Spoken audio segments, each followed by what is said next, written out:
ela tinha voltado do Brasil e ela estava muito entusiasmada com o Tatu Canara.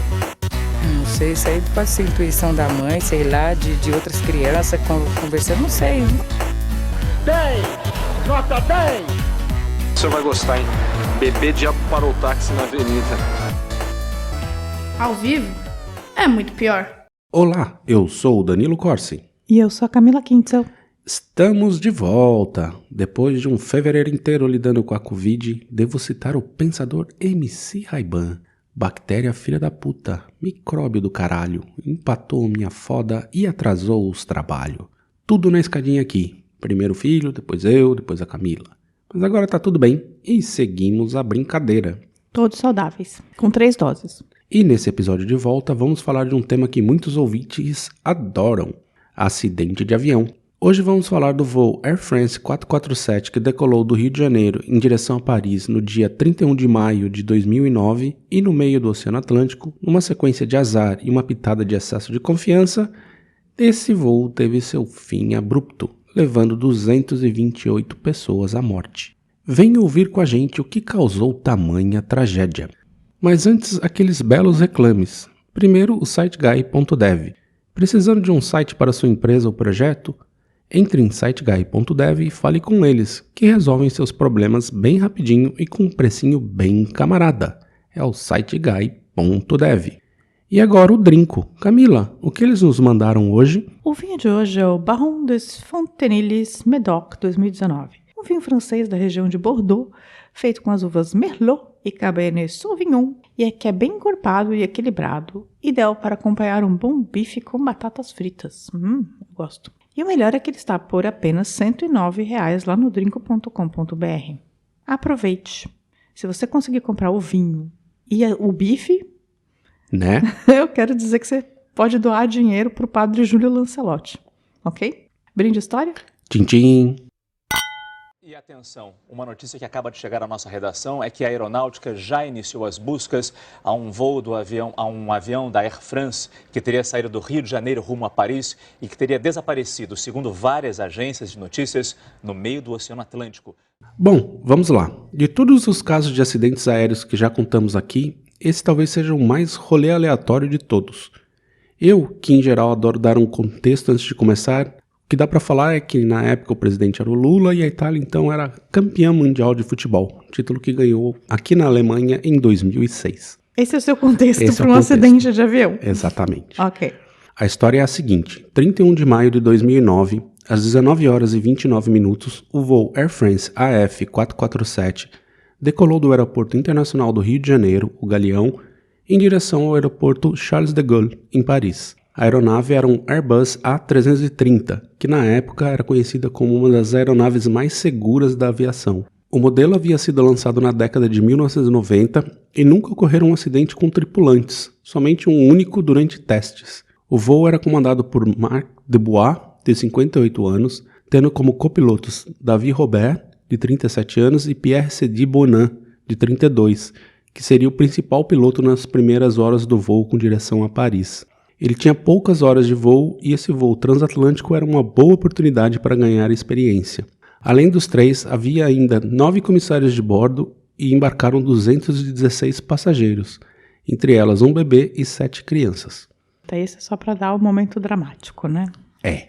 Tudo indicava um voo tranquilo, afinal o Airbus A330 talvez seja uma das aeronaves mais seguras do mundo, de tão automatizada que quase voa sozinha. Tanto que 4 minutos após a decolagem, Bonin ativou o piloto automático, que deveria ser desligado somente quando se aproximassem de Paris nos preparativos para a aterrissagem. Se o avião era extremamente seguro, o mesmo não se poderia dizer da interação entre os pilotos. O comandante Dubois estava como copiloto nessa primeira parte da viagem, mas segundo relatos, havia dormido apenas 1 hora na noite anterior. Teria ido para a farra com uma cantora de ópera, que também estava no voo. Além disso, ele dava pouca atenção a Bonin e meteu um fone de ouvido para ouvir música e deixou o novato tocar o barco. Que absurdo. Já começou absurdo essa história. Né? Com duração prevista de 10 horas e 34 minutos de voo, as horas iniciais foram tranquilas, com o avião percorrendo a costa brasileira, passando por Natal e entrando no Oceano Atlântico. Foi ali que a coisa começou a azedar. Bonan olhou o radar e avistou uma grande tempestade se formando na zona de convergência intertropical, que é uma espécie de anel de tempestade que envolve o planeta à altura da linha do Equador, onde se entrechocam os ventos originários do hemisfério sul e norte. De um modo geral, isso é uma coisa relativamente comum para pilotos que fazem a rota América do Sul e Europa. Sempre tem tempestade e turbulência na região, que em geral é evitada com desvios. A primeira vez que eu viajei para a Europa, teve uma turbulência absurda no voo.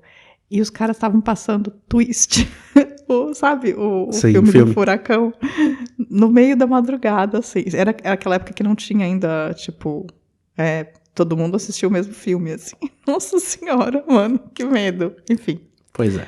E quanto mais se aproximava da zona das intempéries, mais nervoso Bonan ia ficando. Diversas vezes ele sugeriu que aumentassem a altitude da aeronave. Voando acima das nuvens, dizia ele, poderiam escapar do anel de tempestades. O experiente Dubois, contudo, não parecia estar preocupado. Segundo ele, bastava fazer um zigue-zague entre as nuvens, evitando as zonas mais turbulentas. Além disso, o avião já estava próximo da altura máxima recomendada. No caso, poderiam chegar no máximo a 37 mil pés, com o peso que tinham. E Bonan seguia inquieto. Basicamente é um cara que é inexperiente, mas o outro não estava acalmando ele, né? Não estava fazendo a coisa de instrutor que ele deveria, né? Por volta das 23 horas, Bonan avistou uma mancha negra no céu a cerca de 300 quilômetros. Tem um troço bem na nossa frente, alertou. Vamos esperar um pouco e ver se passa, foi a resposta do comandante. Esperar como? Esperar, vai indo. Espera aí. Tudo isso foram coletados da caixa preta do avião, da conversa. Que loucura. Nesse momento, com a tempestade escurecendo o céu logo à frente, Dubois resolveu tirar um cochilo. Intervalos de descanso são um procedimento padrão em longas viagens. O capitão chamou o segundo copiloto, o Davi Robert, que estava dormindo no pequeno quarto reservado aos pilotos. Enquanto Dubois deitava-se em um dos beliches, Robert assumiu seu lugar na cabine de comando. E Bonan continuava sua mania de querer subir o avião, mas além do peso, a temperatura externa também impedia isso. O fluxo de ar da tempestade havia aumentado a temperatura externa em 13 graus, o que impediu o avião de subir.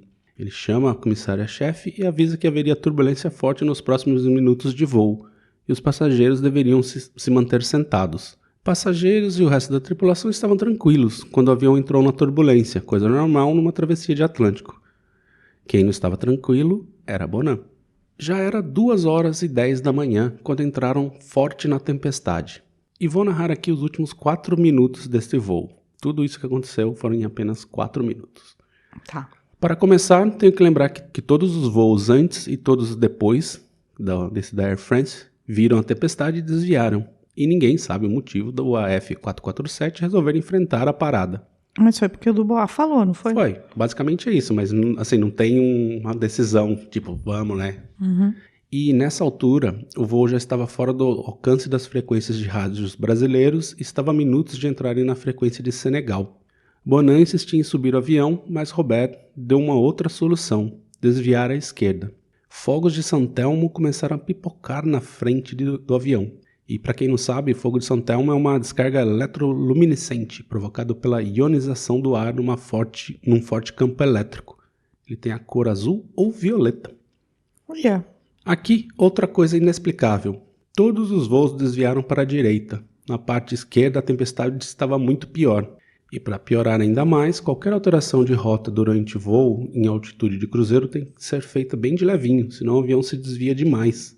E Bonan, sem experiência no assunto, não foi nada delicado. Era a primeira vez que ele voava no Intercontinental? Assim? Era, assim, como comandante, assim. Entendi. E aqui entra em cena o São Cagada. Esse desvio abrupto jogou o avião numa área excepcional da tempestade, onde havia uma tempestade de cristais de gelo. E esses cristais de gelo entupiram todos os 3 tubos de pitô do avião. O pitô, grosso modo, é o que controla e dá as indicações de velocidade do ar. O Airbus A330 é equipado com 3 tubos de pitô, para ter tripla redundância. Ou seja, se você perder um, sem problema. 2 é um pouco tenso, mas ok. Mas perder os 3 é raro demais. Tão raro que a empresa fabricante dos pitôs já havia identificado que o modelo AA, que equipava o voo AF447, poderia entupir em determinadas situações meteorológicas. Mas como essas situações eram tão raras, o processo de substituição estava sendo feito em ritmo lento. Porém, o voo da Air France encontrou justamente essa situação rara. Cagada. Cagada, opção cagada entrou. Então, sem as informações do pitot, o piloto automático parou de funcionar. Bonan tinha o controle agora. E novamente, ninguém sabe os motivos dele ter resolvido puxar as manetes para trás, tentando fazer o avião subir. Ele também colocou a potência do motor em decolagem. A regra na aviação é que, se você perde a informação de velocidade, você não toca nos manetes, deixa o avião voar. E aqui sabe-se que ele nunca havia sido treinado para esse tipo de situação. Basicamente, nas suas 3.000 horas de voo, mais de 90% delas havia sido feita por piloto automático. Robert, que deveria auxiliá-lo, estava perdido nas leituras dos equipamentos e nem se ligou que Bonan estava tentando subir o avião.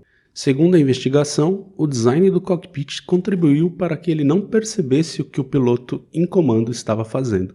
Gente, mas o Bonan queria mesmo subir o avião, ele estava achando mesmo que ele podia subir acima da tempestade, né? Essa era a ideia dele. Então, enquanto ele tentava subir o avião, a velocidade foi caindo e o avião perdeu em sustentação, entrando em stall. Além disso, o buffet, que é uma camada de ar que se prende às asas, se descolou, deixando o avião sem nenhuma aderência no ar. O stall é como se fosse... Ele perde a sustentação, assim, ele não... Tá. Ele fica, de fato, mais pesado que o ar. Ok. E o avião dava todos os avisos. Alarmes começaram a tocar por toda a cabine. Mas, diferente dos treinamentos, os pilotos não os desligaram, aumentando o nível de tensão.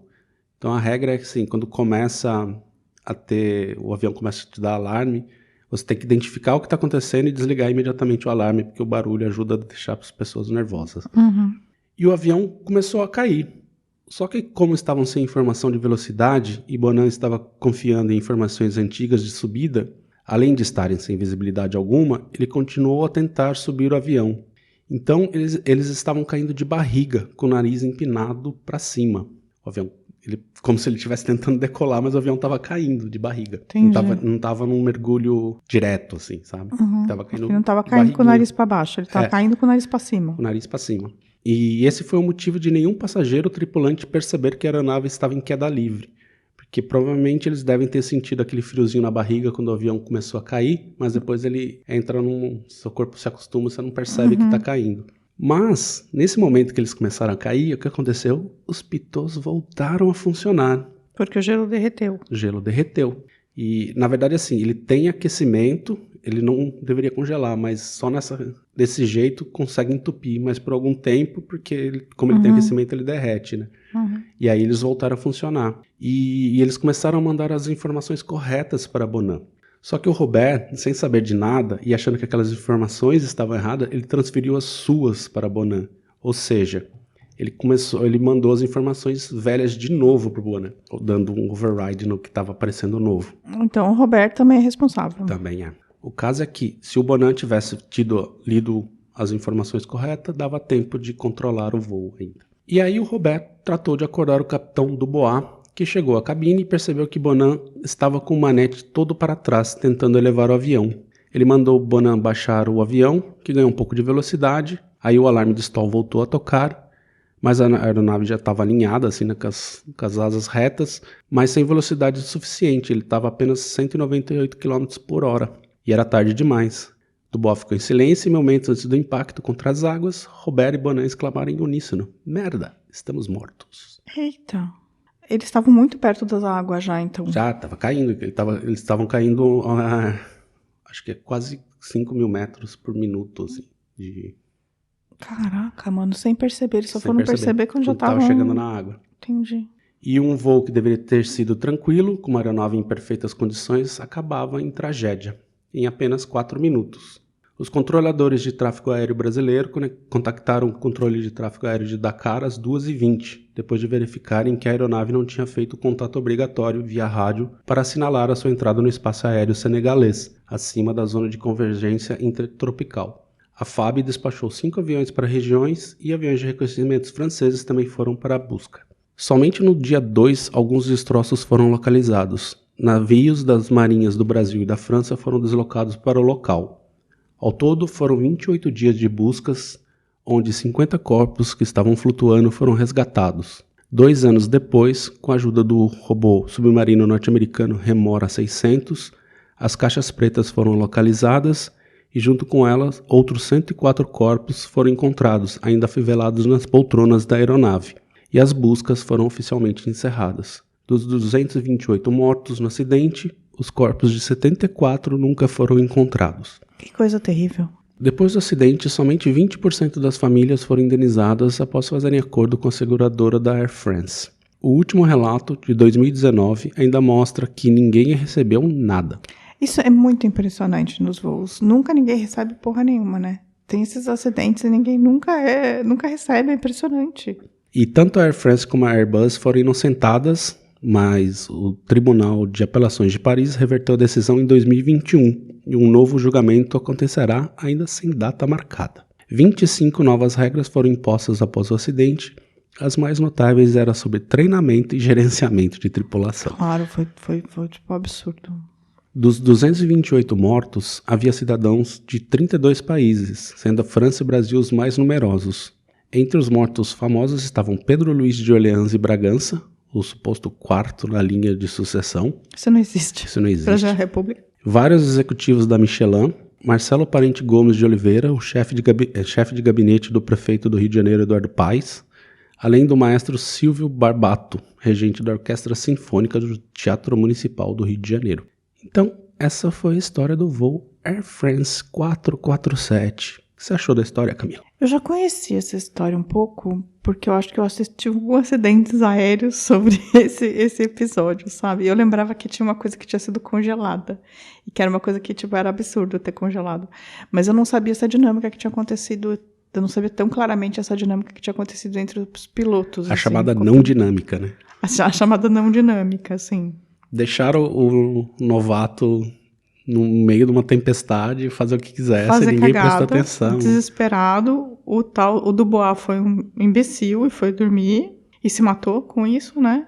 E o Robert também, tipo, ele passou informação errada, tipo, tá todo mundo perdido nessa história. No frigir dos ovos, assim, se ele não tivesse puxado o manete, o avião ia continuar voando normalmente, ia passar por turbulência e tal, mas nenhum... se ele tivesse simplesmente desviado da porra da tempestade. Então, eles deveriam ter desviado lá atrás, né, na primeira vez, quando ele... Mas o Dubois, talvez, provavelmente falou, não, tem que fazer o cara passar na tempestade. Pode fazer um certo sentido. E vou dormir.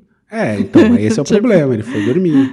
Tem que fazer as pessoas aprenderem. Você precisa aprender a passar numa tempestade, eu vou dormir. E o curioso é que, assim, a empresa que fazia Pitot já tinha identificado que poderia, esse modelo que equipava esse voo, poderia ter essa condição, mas era assim, tão raro de acontecer que... Isso não exime de culpa a empresa. Não, também acho que não. Se existe essa possibilidade disso acontecer... Mas o problema não foi a empresa avisou, o problema foi que a Air France... começou a trocar de maneira lenta, entendeu? Então, eles já estavam trocados, esse avião estava programado para, depois de 3 meses, ia ser feita a troca. Não podia sair do chão com o negócio, sim, com o né? problema. Isso é uma coisa que, tipo, isso é criminoso. E aí o treinamento que deram pro cara também foi criminoso, porque o cara, tipo, só treinou no piloto automático e nunca treinou o resto. Nunca treinou o resto. Eu acho que esse foi o maior que eles encontraram de mais importante, assim, o treinamento falho da Air France. E assim, aí a não dinâmica entre as pessoas foi também absurdo. Sim, é o que eles chamam de CRM, né, que é Crew Resource Management, assim, que tipo, porquíssimo nesse caso. Basicamente as pessoas precisam conversar e precisam chegar a acordo, elas estão tipo com 200 pessoas atrás delas, tipo, voando, né? Não, faltou o comandante ser um comandante de fato, sim, assim. Sim, o Dubois foi um filho da puta. Enfim, e essa foi a história. Bom, agora uma pausa e recadinhos. Voltamos com mais informações sobre o desaparecimento do avião da Air France, o voo 447, que decolou ontem à noite do Rio com destino a Paris. Há pouco entrevistamos o coronel Henri Munhoz, assessor de comunicação da aeronáutica, que nos disse que o último contato que foi feito com a aeronave ocorreu às 10h36, hora Brasil. Já faz, portanto, 13 horas que não se tem notícias do avião. Camila, se alguém aí tem mais informações sobre o voo da Air France e quiser compartilhar com a gente, como é que faz? Manda para Infraero essas informações e que eu acho que é aqueles que cuidam desse tipo de coisa. CENIPA. Hã? CENIPA. É o CENIPA, então. Manda para lá. Só? Só. Então tá, beleza. Vamos ver agora o que as pessoas nos falaram. Não, mas se eles quiserem entrar em contato com a gente para falar sobre outros assuntos, por exemplo, tá. que não seja tipo um acidente aéreo que ele tem informações, aí ele pode mandar um e-mail para contato@muitopior.com.br. Entrar em contato pelo site, mandando, por exemplo, um áudio ou fazendo um comentário. Pode deixar um comentário no YouTube também, ou mandar um recado pelas nossas redes, Instagram, Facebook, Twitter. E só, acabou. E aí, a galera que entrou em contato com a gente foi o Ricardo Cravo, que sempre tá mandando as pautas, as coisas bacanas ali, que a gente sempre anota. O DSBR... É a Bruna. A Bruna, sim, diz que conseguiu ouvir o da Semana de Arte Moderna e que amou o episódio. Tinha que ter o Monteiro Lobato falando alguma coisa, ele calado teria sido um ótimo poeta. O Monteiro Lobato ele sempre foi polêmico, né? Polêmico. A Alexia Santos falou, descobri o pod, estou apaixonada, vocês são demais. Sorte, sucesso. Sucesso, só sucesso. Aí tem o Adão Zal, a Lu Rangel, um monte de gente. Klaroski, A Ludmilla. Ludmilla, o Cláudio Santos, o John Mercúrio, A Lenara, que nos mandaram mensagem desejando melhoras da Covid e melhoramos. Melhoramos sim. Na verdade, a gente teve o Covid bem leve, viu? Só pra falar. O Anderson Silva lá no YouTube falou que o Tenório Cavalcante, tempos mais tarde, matou o homem que matou seu pai. Acho que a gente chegou a falar disso. Eu contei isso no episódio. Né? O Anderson Silva é o Anderson Silva? O lutador? Não saberemos. O Rafa Souza lá no episódio do Mistério do Paralelo 11 falou: olá casal, estava escutando a música Perfeição do Legião Urbana e lembrou de vários episódios, inclusive esse, na parte da música que fala nosso passado de absurdos gloriosos. Renato foi perfeito nesse trecho porque um país que esconde o triste passado está muito fadado a cometer os mesmos erros no futuro. Vide nosso presidente. E aí ele perguntou quando a gente vai fazer sobre o Renato Russo. Eu posso dar pra você, Rafa Souza, a resposta que o Danilo me deu. Ele falou que nunca, mas a gente vai fazer sim. Não, mas na verdade é um nunca, porque na verdade eu tenho mais medo da fanbase do Renato Russo do que necessariamente falar dele. Eu gosto até. Tá. O Jean de Assis falou: força galera, o trabalho de vocês é muito bom, não corresponde à audiência ainda. Parabéns. Realmente não corresponde à audiência. A gente devia ser o podcast mais famoso do Brasil. Menos.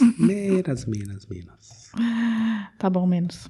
E o Thiago Almeida, lá no episódio do Semana de Arte Moderna, falou que ele conheceu a história da Bolacha Maria pela antiga revista Showbiz. Eu acho que essa história é do Serguei, não? A história da Janis Joplin com a Bolacha Maria nas costas. Isso, é verdade. Com o guia turístico. E ele também falou que mandou parabéns pelo podcast e acabou sentindo vontade de escrever um monte de coisa aqui nos comentários. É isso aí, escreva mesmo. Escreva mesmo, a gente gosta muito de comentários. Tá pouco, escreve mais que tá pouco.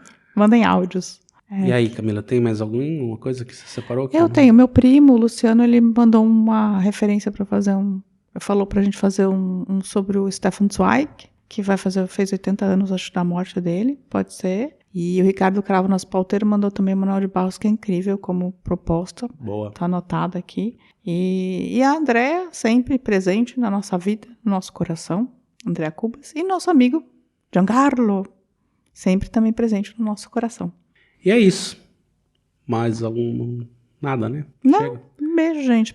Ter uma ótima semana. Desculpa a semana falha aí que a gente deu pula, que a gente tava sem condição mesmo. Semana que vem estaremos de volta, ou não. Depende se a guerra vai chegar aqui ou não. Mas estaremos de volta. Estaremos de volta, sim. Um beijo. Tchau, tchau. Tchau. Ao vivo é muito pior. Esse episódio é um oferecimento de trinco.com.br e siteguy.dev.